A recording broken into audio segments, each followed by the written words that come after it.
Good morning guys. Hello, good morning po sa lahat ng mga subscribe and sa lahat po ng hello, good morning sa inyong lahat. And ngayon po dahil sa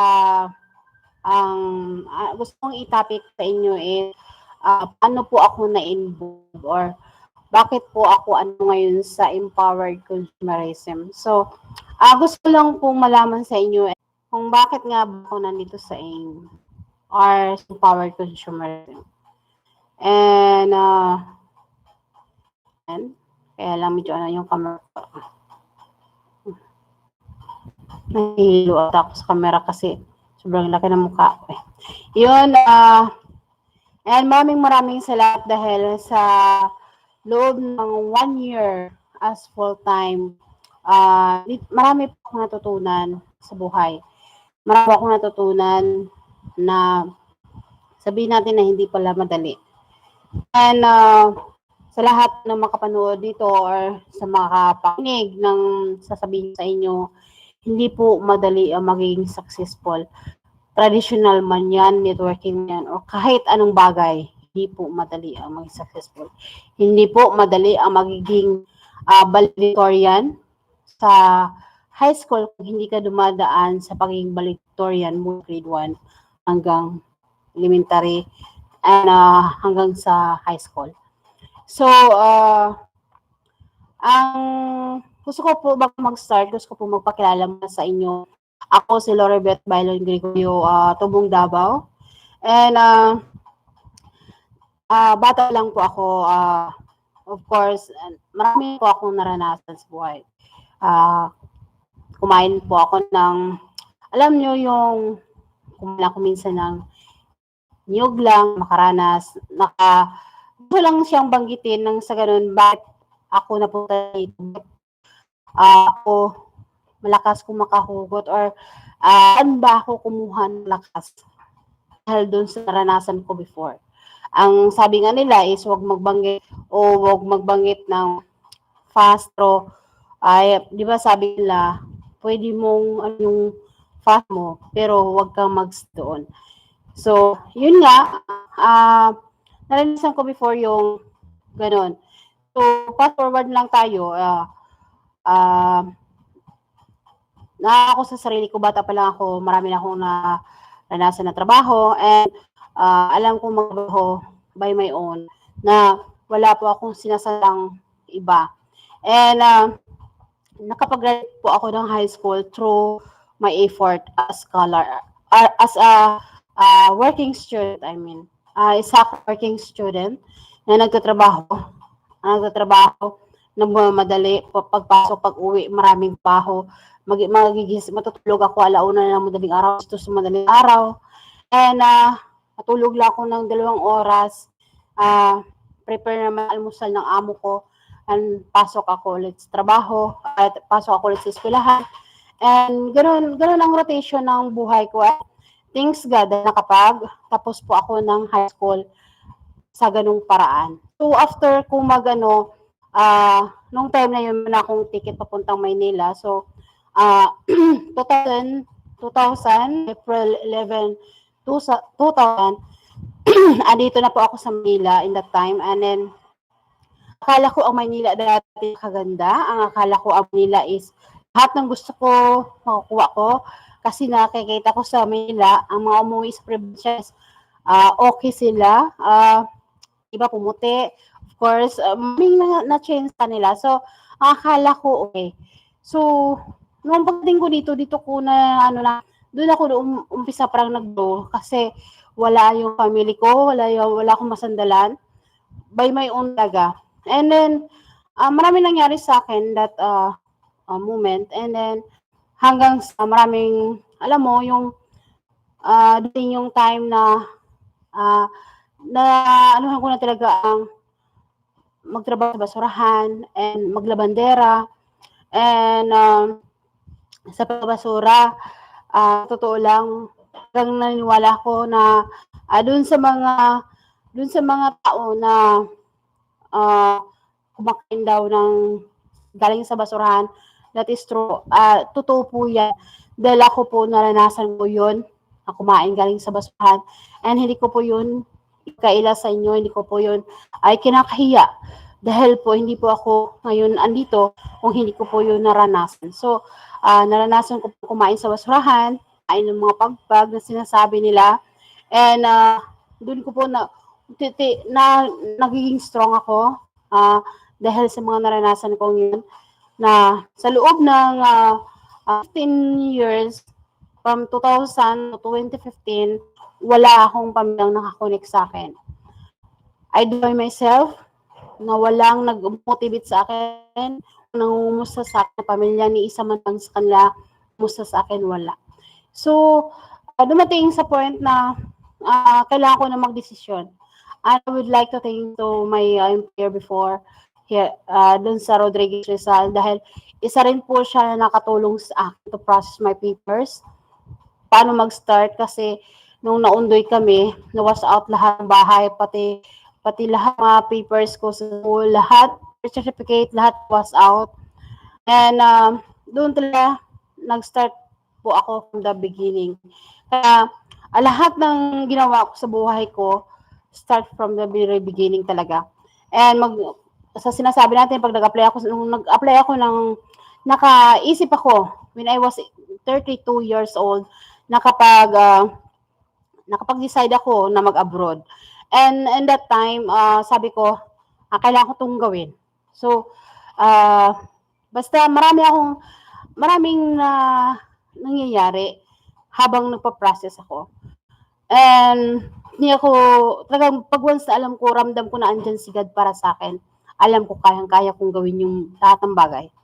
So, naranasan ko na yung ma-wash out, nawala lahat, balik umpisa, pati halos underwear mo, wala kang maisuot. Ranas ko po yan, sa loob ng 15 years na yon, 13 years na yon, danas ko po yung ganung mga nangyayari sa akin. And hanggang sa naka-abroad po ako. Sa pag-abroad ko po, nung time na yon after 2 years, marami po rin po akong naranasan as a domestic helper sa abroad. Mayroon na rin po yung anuhan ako ng amo ko, nawala daw yung mga jewelry ng alaga ko. So, sinasabihan din niya ako doon na you cannot go in the Philippines and you don't have salary for 1 year. Yan, danas ko rin po yung parang nalilisik na yung mata niya. So, alam nyo, sa mga naranasan ko na yon, sapat na po yun para ako maging matibay. Yan. And pagkatapos po noon ng kontrata ko, bumalik po ako ng Pilipinas, and in that time, for the whole, sa loob ng 15 years, doon ko lang po nakita ang father ko, at saka yung papa ko, yung my family ko. Na nung time na yun, nung iniwanan ko, buo kami. Pagbalik ko, broken family na pala kami. And isa yun sa pinakamasakit dahil yung akala mo, yung family mo buo pa. Pag uwi mo, hindi na pala. And marami. So, kailangan kong maging strong, kailangan kong gawin ang lahat, kailangan kong magpakatibay. Dahil wala naman akong pwedeng sandalan. Kasi nung time na yun, yun nga, dahil part ng story ko, ang mama ko is nasa kabila. So, we stay with my father. So, ang lahat ng lakas ko, kinukuha ko kay Papa. And, yun nga. So, yun. Nung time na yun, nung hindi pa ako nakauwi nung nakailang balik na ako ng Pilipinas, nung marami na po akong trabaho, sobrang pagod na rin, and I was found out na meron pa akong bukol sa didi. So, but before that, dati, nung bago ako mag-abroad, general check-up ako. And mismo sa Eidsville, mismo dun sa Rodriguez Rizal, sa private hospital, nagpa-ultrasound talaga ako doon. And they found out that I have a cyst, benign cyst, na they call it benign cyst. So, sabi ng doktor doon sa akin, mari naman daw yung mawala.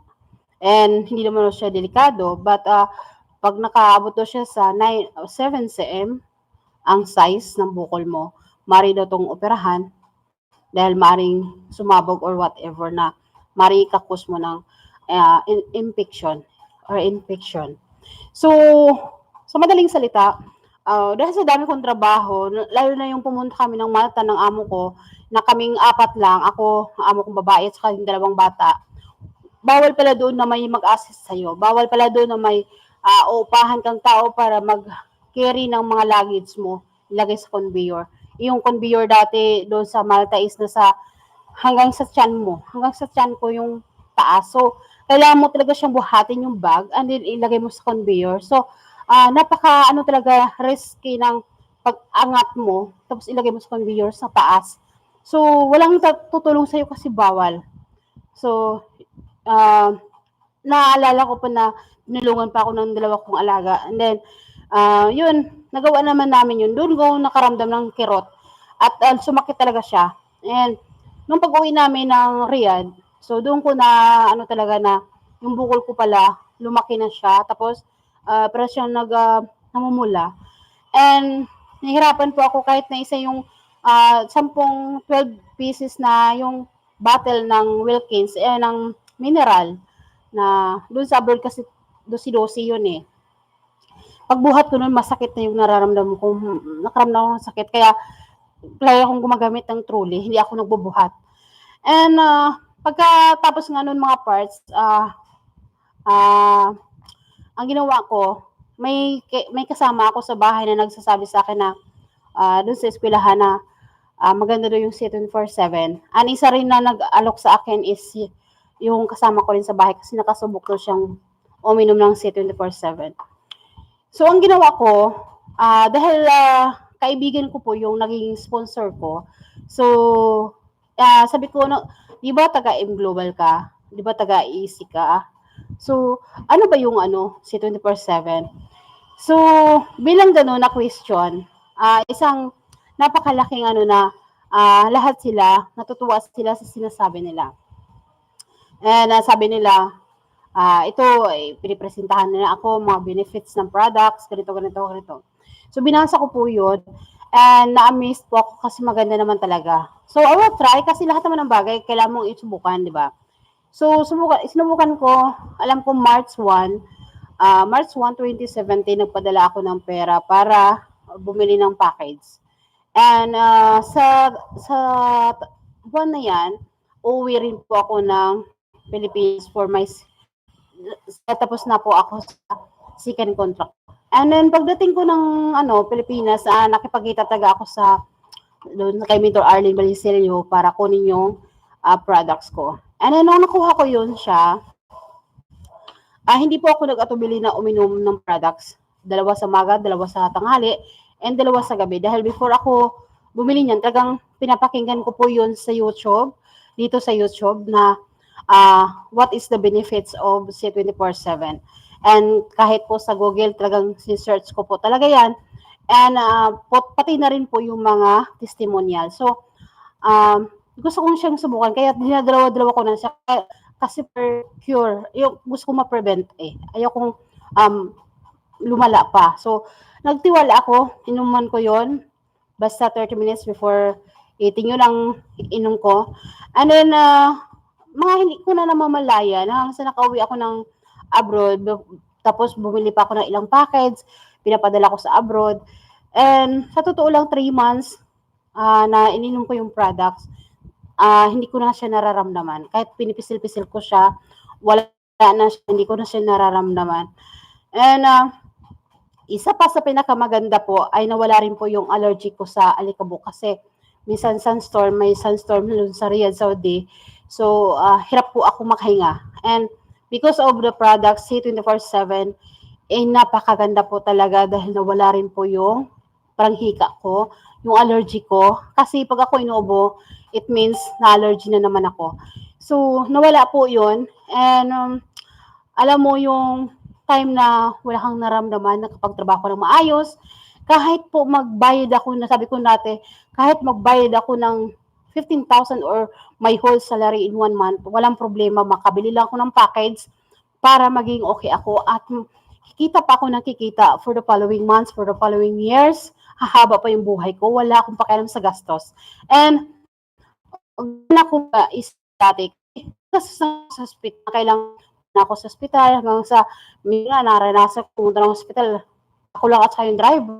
And yung driver hindi makapasok dun sa female area, pang ng babae talaga. And then pagdating ko dun, injectionan ako, nilagyan ako nilang oxygen, hinihirap nga ako maghinga noon, nung time na yon. And then, hindi ko alam hanggang sa natulog na lang ako, pagising ko hapon na, kasi may sinaksak din silang hindi ko alam. And hindi nila ako pinapalabas hanggat hindi magiging normal yung paghinga ko. And doon ko naramdaman, grabe pala kahirap mag-domestic helper na wala kang pwedeng tagin, kundi yung sarili mo lang at ang Panginoon talaga.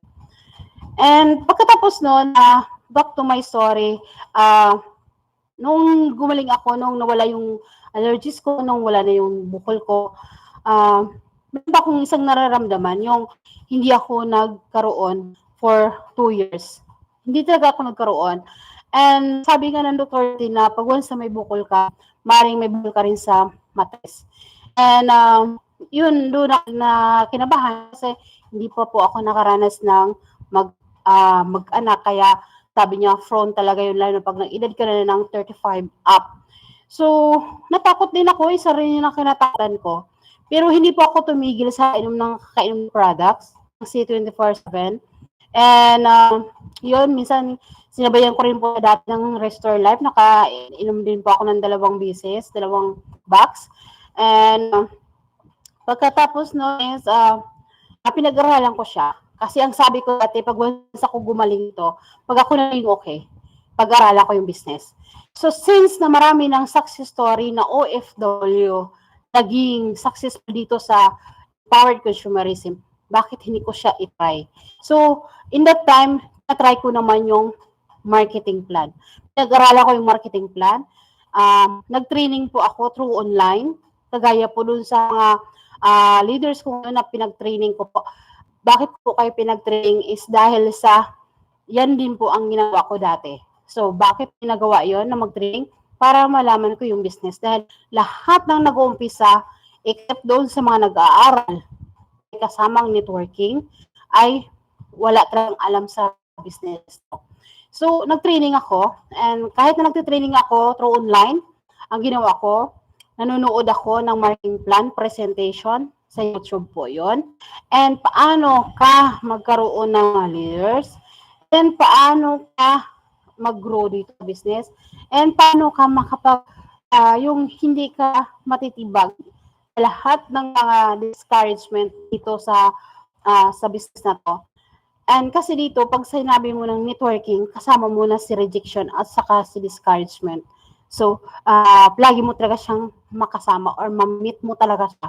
Na kahit hindi mo naasahan, meron at mayroon kang makasagupa na gano'n. So, I want to bury that time. Kaya, training ako and search ako sa YouTube, sa Google din. And ganyan talaga ako kasi dati. So, yun ang gusto ko rin i-apply sa mga leaders ko na hindi lang dahil sa ako nagtuturo sa kanila, kailangan nilang matuto by their own. Kasi business ko to, business nila yan. Kami lang dito is tulungan. Tutulungan ko sila, tulungan nila din ako. Magtulungan kaming lahat. Yun lang ang dapat gawin dito sa business na to. And pagkatapos nun, dahil sinapag-alaman ko na dito, pag once na maka-multiple leaders ka, mas malaki ang income. Bakit? Paano ko masabi yung ganong style? Example ko na lang. Kung halimbawa ako may tindahan, pag ako may tindahan dito, example ko lang, sige, tindahan na lang. Halimbawa may tindahan ako dito sa bahay namin. Yung tindahan ko na yun, nag-i-income lang ng 1,000 per day. So, 1,000 per day, parang kulang mo yun. Kulang pa yun sa mga expenses mo per day. So, ang gagawin ko, maggawa naman ako ng ibang tindahan doon sa ibang lugar na alam ko na wala pang ganong tindahan. So, pag magkaroon ako ng tindahan doon, kung yung income ko dito na 1,000 per day, plus 1,000 per day, na andun din sa isa ko pang tindahan, mag-income ako doon. Oo nga, gagastos ka. pagpagawa ng tindahan, pagbili mo ng loting yun or nirerentahan mo pa ng pwesto mo, magbayad ka ng ilaw, kuryente, lahat, magbabayad ka sa umpisa. Pati yung paggagawa ng tindahan mo na yon. Ganun talaga yon. Kailangan mo talaga mag-invest. Kailangan mo talaga gumastos. Hindi ka pwedeng invest one click, gusto ko ng tindahan. Mayroong tindahan ka agad. Pag pikit ng mata mo, pag bilat ng mata mo, mayroong tindahan. Walang ganun. So, kailangan mo talaga mag-invest, kailangan mo talaga maglabas ng pera nang magkaroon ka ng tindahan. And pag once na nagkaroon ka ng tindahan, umpisa na yun mag-income. Oo, matik pa talaga yun sa umpisa. Pero pag once consistent, once na andyan ka na nag-alaga at inaasikaso mo yung tindahan mo, at hindi ka lang kuha ng pinagbintahan, kundi pag kuha mo ng pag binintahan or kuha mo ng mga nagiging income ng tindahan na yun, binili mo ulit ng products para dadami yung paninda mo, mas lalaki ang income mo. Ganun yung mga parts. Hindi, wag kang umasa or kung gusto mo ng malaki ang income, kailangan mo talagang pag-aralan yung business. Ako wala akong kalam-alam to. But, kailangan mong pag-aralan. So, pag once na ikaw ang tindahan, tapos yung, sa tingin mo yung tindahan mo, yun lang ang paninda mo. So, mag-isip ka, ano ba mas mabilis mabili? Yun lang ang palagi mong bibilihin. Yun lang. At dagdagan mo. Nang sa ganon, mas laki ang income mo. At mahigitan pa yung 1,000 income mo. And dahil sa dalawa na tindahan mo, mapag-combine niyang na yan, mas malaki. And hanggang sa lahat ng gastos mo, maibalik na yon. Pag once na naibalik na yon, andun na pumapasok yung nag-i-income ka nang nag-income ka. And, dahil sa inano ko yan, ang traditional po na business, maaring may hangganan po yan. Pero dito po sa natin, isang investment lang yan. Pag bibili ka ng package ngayon, automatic member ka na. Automatic mayroon ng account doon sa DTM mo or mayroon ka ng sarili website dito sa Empowered Consumerism. Yan yung sasabi natin na Distributor Tracking Center. And pag once na may mapagbintahan ka or may bibili ng products mo, yung bibili ng products mo, meron ka mga points niyan. At kung may bibili ng isang package sa'yo, halimbawa may nalo ka, bibili ng package. Pag once may bumili ng package sa'yo, mag-income ka. Pag once na may dalawang bibili ng package sa'yo, ngayon, magkakaroon ka agad ng 3,200. So, saan ka pa niyan? Wala kang ginagawa. Umpisa ka lang sa 8,999. And pag once na may bumili sa'yo, wala ka ng nakuha mo kaagad yung 8,000 na yun. 8,900 yun, o kaya 9,000 na. Pagpalagay natin 9,000. Nakuha mo na yung 9,000, pero still, nag-i-income pa rin yun. Kasi, bakit? Yung na-invite mo na dalawa, mag-i-invite pa rin ang mag-i-invite yun. And possible income dito sa isang account or sa isang package is umabot ng 28,000. So, saan pa ba ang hanapin mo? Kaya, kung tingnan mo, sa traditional, lagi kang nagbibitaw ng pera. Lagi kang bumibili ng bibenta mo. Ikaw ang bumibili ng products para ibenta mo. And ang income mo doon is konti lang. Compare natin dito sa global, sa Empowered Consumerism, isang bili ka lang ng package, pero papasok pa rin ang income sa'yo. Isang business ka lang magbitaw. Kung gusto mo, kung papiliin ka, kung gusto mo magbitaw lang ng isang bitawan, walang problema. Gawin mo lang yung business. Ano ka ng tao, invite ka, and ano mo yung pag-aralan ng business, nang sa ganun, ma-share ka rin dun sa ini-invite mo. Hindi yung, sali ka, basta sumali. Hindi naman pwede yun. So, kailangan mo talaga pag-aralan yung business, nang sa ganun, may sagot ka. Kasi kung hindi ka nagtitraining, wala ka tayong sagot. So, kasi, ang alam ko kasi sa sarili ko, 3 ang pinag-aralan ko dati. Company, profile, marketing, products, and marketing plan, at saka yung mga tao sa loob ng company na yun. Yung pinag-aralan ngayon siya. And Miss naman na dahil ang punot na pina-ambition kumbaga ng mayari dito is yung mga distributor. Kasi yan yung sasabihin natin ang mga distributor ang nag-ano sa bakit empowered consumerism. Dahil gusto, kasi ang pinaka-point dyan para dun sa mga nagko-consume ng mga products. Kaya tawag siya na empowered consumerism. And yun nga, sa madaling salita, napag-aralan ko na, bumili ng package, tapos sa ganung sitwasyon ko, na ano ko hanggang sa yung mabalikan natin yung hindi ako nagkaroon ng 2 years dahil sa kainom ng product 1 year, talagang lumabas po talaga siya. And thanks God, laki na po siya. And parang kamao ko na talaga siya yung dugo na ano mo siya, parang malaki na talaga siya. Na yung buo siyang dugo na kala mo parang basta, sorry to mention, pero yung parang nangingitim na. And natakot ako, nanginginig yung tuhod ko kasi nung time lang na yun na nilabasan ng ganung ano, yung sakit ng balak ko, sakit ng ano ko, tapos yung mga tuhod ko nanginginig talaga sa takot na hindi ko malaman kasi talagang lumabas sa akin yung mga dugo, alam mo. And then, pagkatapos nun, back to normal na yung session ko. And bakit ako ganun? Dahil thanks to C24/7, the flagship products of empowered consumerism. And napakasaya ko, napaka-blessed ko dahil po nakilala ko sila. And I would like to thank to my sponsor, to my direct sponsor, dahil sa kanya, kaya dito ngayon. And po, dito sa harapan ng computer. And yun nga, balik po natin, dahil sa ginawa kong yun, share products, hindi po ako nag-invite. Sa totoo lang, hindi po ako nag-invite. Handay ka, para mag-income ka, ganito. Ang lagi ko talaga sasabi is products. Kasi bakit tumagal ang company is dahil sa products, hindi po sa income. Kasi bakit mag-income is dahil sa products. Kung ang products mo is okay lang, hindi ka talaga magtatagal dito. Ganyan ako, through my experience, through my opinion, sa opinion ko, sa experience ko, ang isang company, hindi po yan magtatagal kung ang products po nila is hindi maganda. And ako po, as a distributor po dito sa M Global, sinasabi ko talaga 100% proven and tested na po ang C24/7. And try nyo po yan. Minsan, ang iba kasi na inaalok ko, sabi na pag uminom daw sila, nahihil sila. Pag uminom sila daw, sumasakit daw yung tiyan nila, sumasakit daw yung nararamdaman nila, may sakit daw nararamdaman. Bakit naman kasi? Hindi naman kasi yan agad-agad.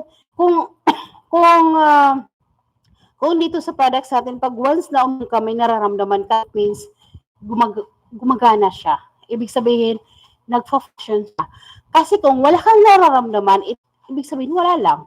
Halimbawa, uminom ka ng isang gamot, tapos wala kang, pag inom ba sobrang sakit, pag inom mo, wala yung pain. Ibig sabihin, nag-function siya. Pero yun is to remove pain lang, to cure the pain. And, pero sa dito sa empowered consumerism sa product, sa C24/7, ang nararamdaman ko talaga dati is inaantok ako. Bakit? Dahil yun ang kulang sa akin. Bakit ihi ako ng ihi? Dahil kailangan ilabas ng dumi sa katawan. And doon naman sa mga sinisharean ko ng products na nakaramdam daw ng sakit. Dahil may sakit talaga kayo sa katawan.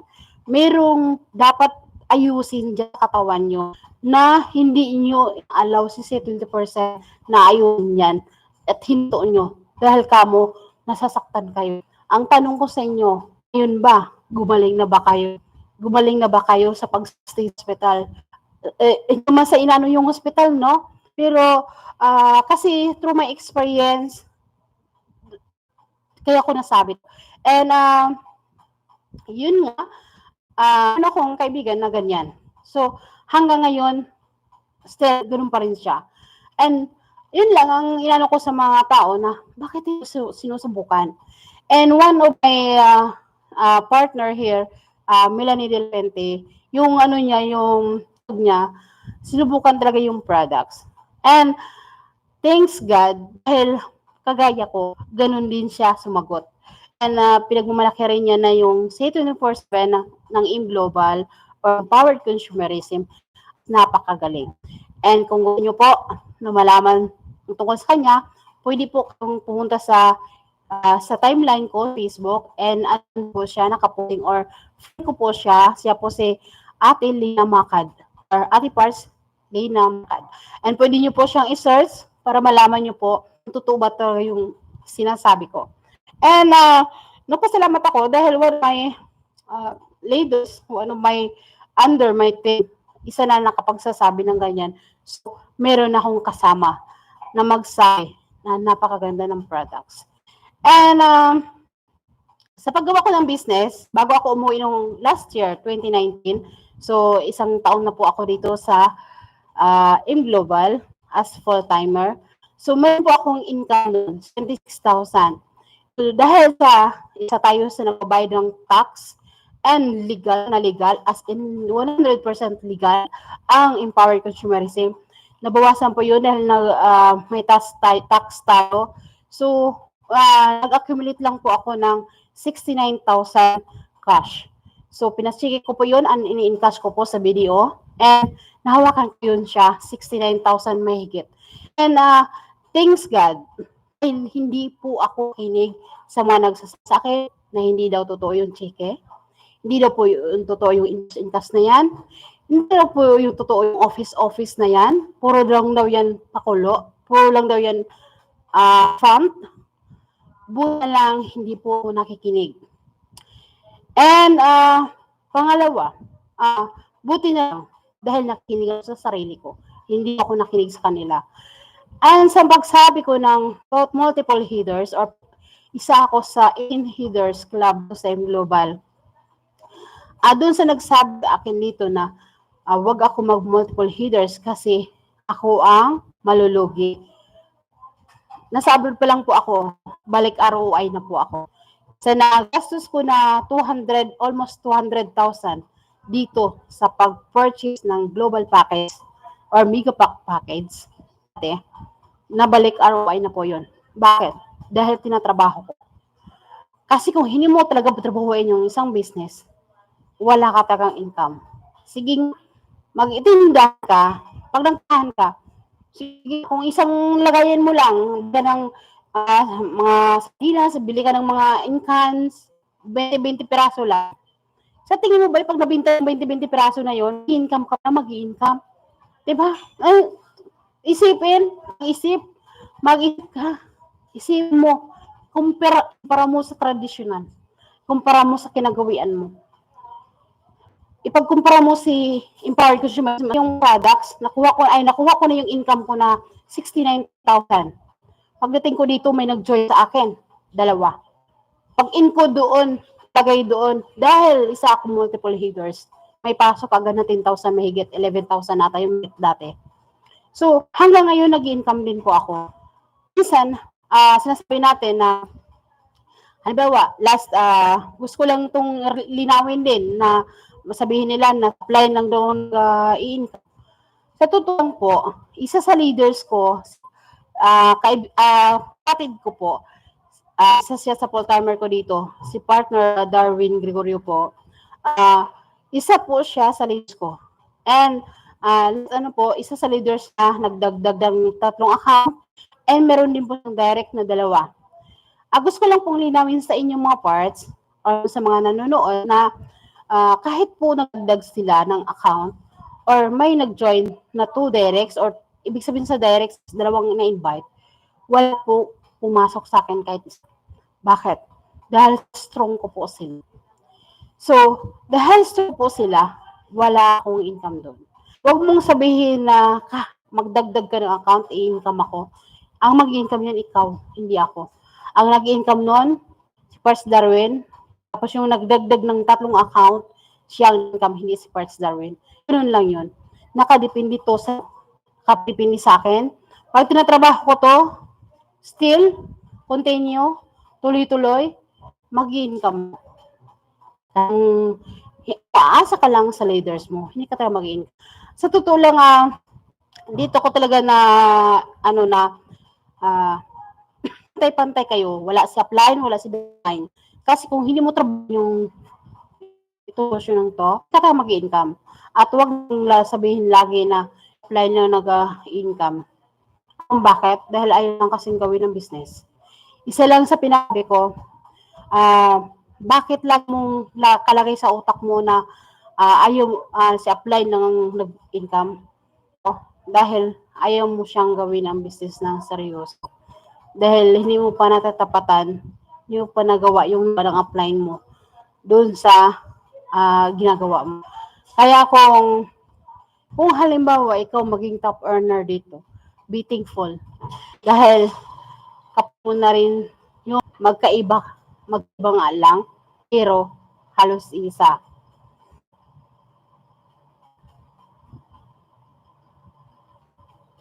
Yan, we're back. And then, yun nga, so sa makatuwid mga parts, dito, bakit ako involved dito sa M Global is sa Empowered Consumerism is dahil sa products nila. Ikaw na nanonood dyan, kung matagal ka na invite dito, subukan mo, pag-aralan mo, huwag kang maniwala or huwag kang maniwala sa kung ako kikinig sa mga sa akin na fake tong M Global, kung nakinig ako dati na hindi totoo yung chiki-chiki na yan, alam niyo maniwala kayo nung kami nagpa-chiki siguro mag-oration sa Facebook ngayong 24 or May 22, nakalimutan ko na. Pag once na nag-memory, ko na, dalawa po kasi sa leaders ko, si Stephanie, ang kumuha ng cheque. And then kumuha ng cheque, talagang habang pila kami, sinasabihin niya, lagot ka sa akin, bitchay. Kasi friend kami, so ganoon lang tawagan namin. Lagot ka sa akin, bitlogan. O maganoon siya. Sabi niya, pag once na hindi totoo yan, lagot ka sa akin. Tinatakot ba ako? Yung tuloy ako, kinakabahan namang pumipila. Pero mabuti na lang nang pumipila kami, hiningan kami ng 2 valid ID and meron pang support documents. So, ako ng NBI, passport, at saka birth certificate, siyempre. And nakuha na yun, nakuha ko na yung check, tinatakan. Pagdating naman sa video naman ako, kung sila yung kasyon, ibig sabihin ito talaga. And thank God, dahil totoo ang lahat. And magmula noon, sinabi ko sa sarili ko, hindi na ako babalik sa Saudi. Hindi na ako magpapakatulong. At tandaan nyo yan, walang makatulong sa inyo kundi sarili nyo. Kahit dito kayo, walang makakatulong sa inyo, kayo lang din. Hindi ibang tao ang makapagsabi sa'yo na asinso ka dito. Dahil hindi ka naman nila tinutulungan. So, mind your own business. Dito ko naririnig yung sinasabing mind your own business. Yung sinasabi lang, it's not your business. It's my business. Dito talaga, pwede mong sabihin yun araw-araw. Business ko to, mag-income ako dahil sa akin, sa effort ko, sa effort ng grupo ko. Kaya dito, kung mahalin mo yung leaders, kaibigan mo leaders mo, dapat doon ka hugot sa leaders mo. Wala kang ibang dapat hugutan, kundi sa mga leaders mo. Kasi sila yung nagbibigay sa'yo income, sila yung nagbibigay sa'yo ng bakit ka andito, mahalin mo sila, wag silang pabayaan. Hindi dahil sa naging kaya halimbawa, naging strong muna siya, ayaw muna sa tulungan. Hindi dahil sa wala siyang PA, wala siyang na-invite, kaya ayaw mo sa kanya.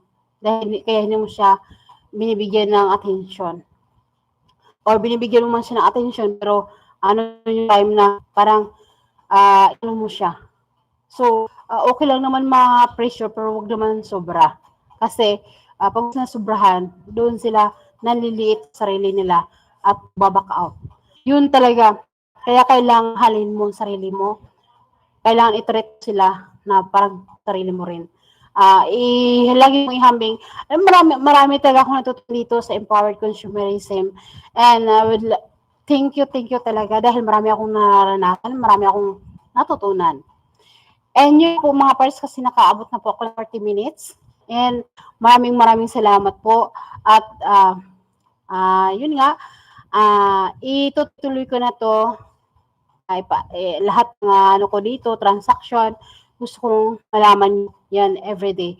Kung hindi man everyday, every transaction, event, gusto kong malaman nyo yan. Isa sa pinakahahan ko, dahil isa na akong Silver Executive Prime. And kahit anuman, prime ka man o hindi, basta nagawa mo yung business, andyan yung mga leaders mo, panalo ka pa rin. And yun lang, basta sa lahat ng mga ma-invite na maraming salamat po pagtitiwala sa lahat ng mga nag-grab ng opportunity na to. Thank you very much. Lahat ng mga nagtiwala sa akin under ng Rising Empowered, under Flying David and Flying Darwin. Maraming thank you po sa inyong lahat. Isa lang po ang sasabihin niyo na kung ano man ang naituro namin sa inyo, i-up nyo lang. Kasi kami, ina-apply namin kung ano ang itinuro sa amin. And kayo, pag nagkaroon na kayo ng leaders, kung anong natutunan nyo, isalin nyo rin sa leaders nyo. Ganun lang yan dito.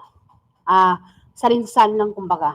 So, kailangan mong matuto sa amin para ikaw din, matuto din yung leaders mo sa'yo. Yun lang guys.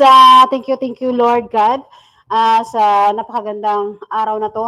And salamat dahil napakaraming blessings na dumating sa buhay ko and sa buong team ko. Thank you so much po.